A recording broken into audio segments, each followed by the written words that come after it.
Han, halika na. Kainin mo na. Humanda ka. Pag si Kumaring Joy ang kasama ko, aba, kahit 3 round, kayang-kaya ko.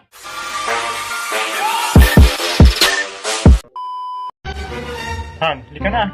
Kainin mo na. Kinakabahan talaga ako, Han. First time ko kasi ito. Huwag kang kabahan. Ganito lang yan eh.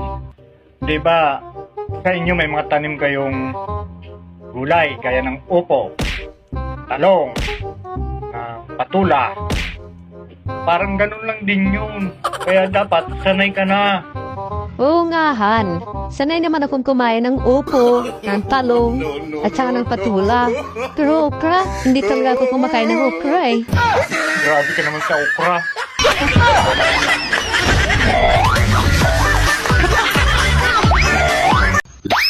Kapag ako napagod kakahintay sa'yo, magbalot-balot ka na. Humanda ka. Susunduin kita.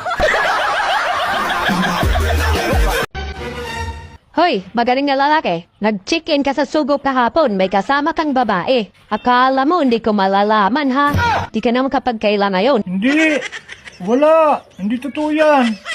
Hindi ka nang hindi, wala ka nang wala.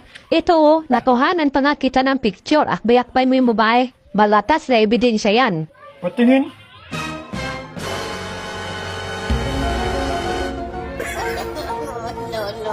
Paano mo nakuha itong picture na to? Eh, andon din kami ni kumpare eh.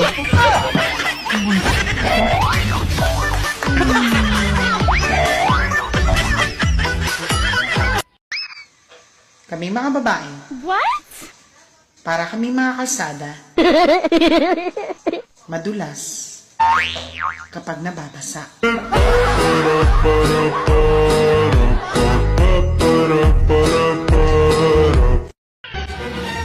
Ano ba yan, Han? Hindi ka man lang nakaisa kagabi. Oo nga, Han eh. Eh, siguro pagod lang ako, Han. Aminin mo na, Han. Nagkakaedad ka na rin kasi talaga. Matanda ka na. Ganun na nga siguro, Han. Pero, pinagtataka ko lang, Han. Pag si Kumaring Joy ang kasama ko, aba, kahit 3 round, kayang-kaya ko. Ah, ganon ha. Halika ka rito sa kwarto. Huwag kang lalabas ng kwarto hanggat di mo nagagawa yung sinasabi mong 3 ha. Huwag kang magpapahinga. Kung hindi, puputulin ko yung junjun mo.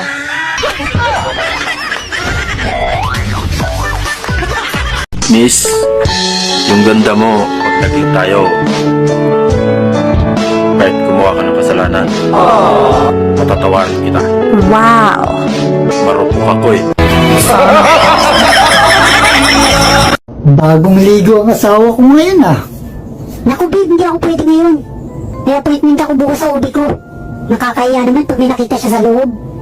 Ganun ba? Eh sa dentist may appointment ka?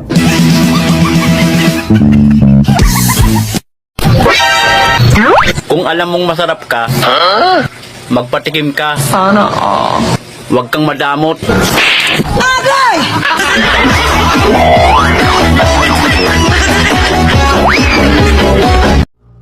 Tinititigan pa lang kita. Nabubusog na ako. Ano pa kaya pag kinain kita?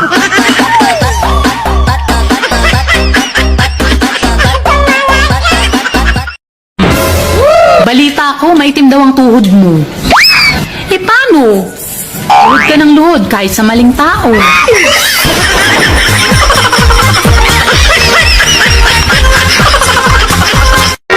Uy, Beshi, what if nagloloko pala yung jowa mo, tapos hindi mo alam? Hayaan mo na, ang importante, hindi ko alam.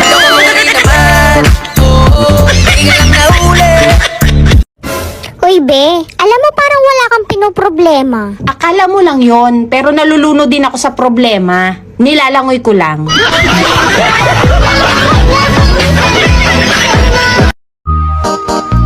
Ate, Bakit? alam mo, para kang alkansya. Eh, bakit? Punong-puno ka na. Gusto mo, biyakin na kita. Gago! Ang wala mo, ha? Hayop ka talaga! Kapag pinutukan ka, huwag kayo iiyak. Tumakbo ka. Punta ka na ospital. Pa-check up ka. Baka ma-delayed ka.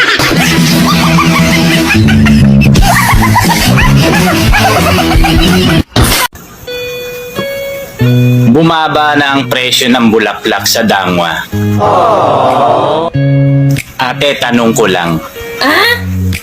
Yung bulaklak mo ba mabango pa?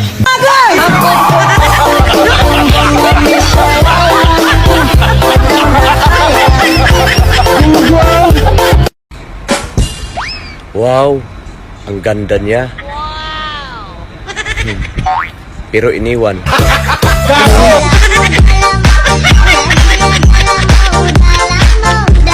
Pinapaalam ko po sa lahat ng alagad ni Filter na meron na pong panibagong patakaran. Una, bawal na pong gumamit ng filter ang edad 40 patas dahil dumadami po ang nai-scam.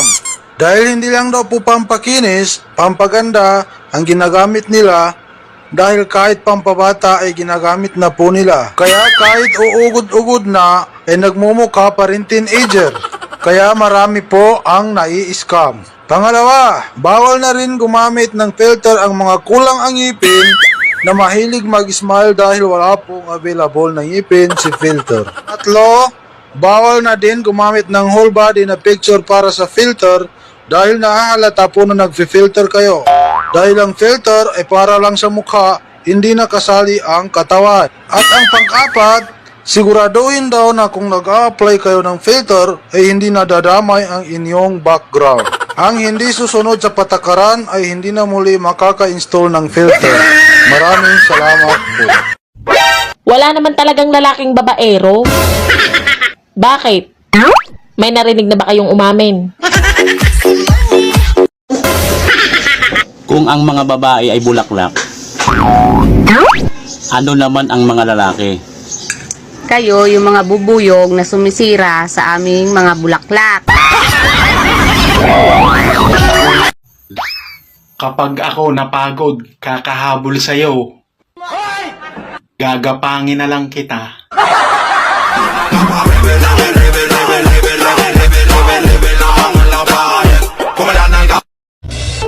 Kuya, pabiling itlog. Ilan? 2 lang. I-plastic ko pa ba? Hindi na. Sanay naman ako humawak ng itlog.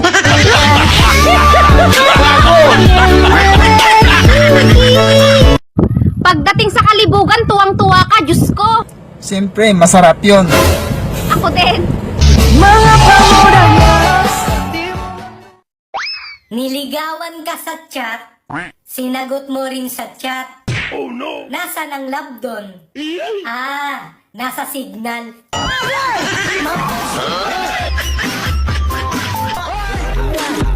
Sa mga lalaki dyan, di nyo ba namimiss yung elementary days?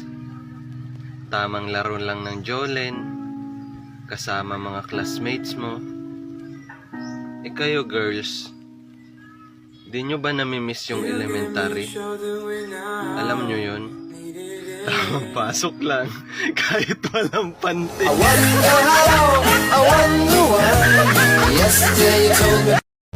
Pag ako naging asawa mo, hindi kita pakakainin ng tuyo.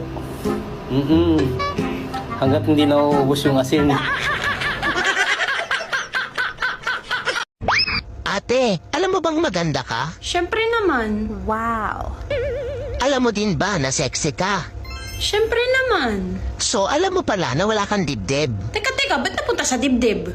Siyempre, yun yung walang laman.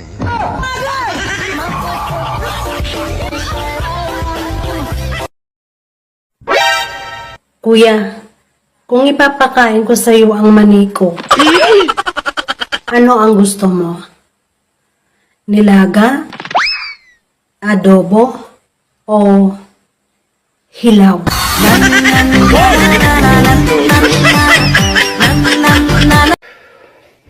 Daddy, Ano yun, honey? ano masarap kainin pag tag-ulan? Monay? Hindi. Bibingka? Hindi. Mani? Hindi. Ano ba yung masarap? Ako dapat yung masarap kainin pag tag-ulan.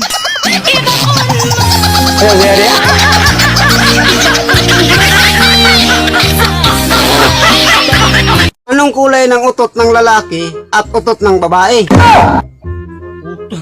May kulay ba yung utot? Kulay ng utot ng lalaki, utot ng baba. Alam ko na yan. Ano? Ang kulay ng utot ng lalaki, kulay blue. Yung babae, kulay pink yan. Bakit yung bike? Mahiya man yan. Dandahan lang yang mag-ire. Pink, ganyan na boy. Anong hayop ang pinakapangit sa buong mundo? Ikaw daw.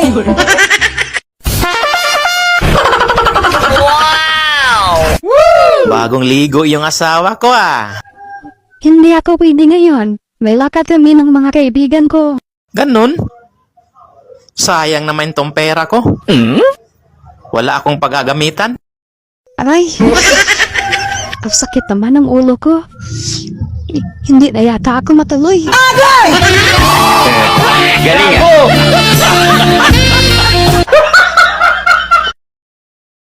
Ikaw walang yakang lalaki ka. Pinuyat mo ko kagabi. Bakit na naman? Ano na naman ang ginawa ko? Nagsasalita ka ng mga pangalan ng mga babae. Merong Tina, Marie, Rose, kung ano-ano pa. So ano ngayon? Anong kinalaman ko sa pagkapuyat mo? Hinihintay ko kasi banggitin mo yung pangalan ko. Hindi mo naman binanggit. Buisit ka!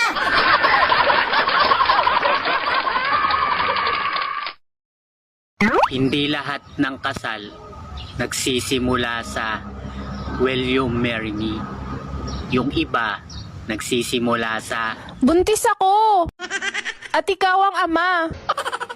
Kailangan mong panagutan to.